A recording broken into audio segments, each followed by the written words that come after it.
જમાઈને બહુ મોમન આપતા નહીં. ઘરમાં કાંઈ નથી તોય 1.5 ફૂટ ઊંચું હાલે. આ બેવકૂફ માણા છે, બેવકૂફ.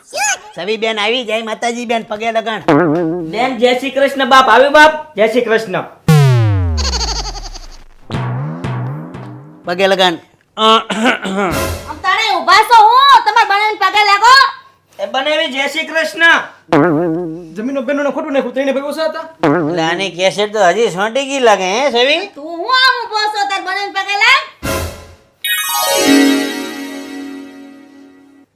પગે લગાણ. ફુ, એ આનો આશીર્વાદ મારે નથી જોતો. બાજુની ગલીમાં ફગાય. હવે એ બધું તો ઠીક છે. તમે મને અને સવિતાને બોલાવ્યા શું કામ એ મને કહો. કેમ કે તમને બધાને ખબર હોવી જોઈએ કે અમારો એક દી પડે એટલે અમારા 200 રૂપિયા છે ને ગાયબ થઈ જાય. ચો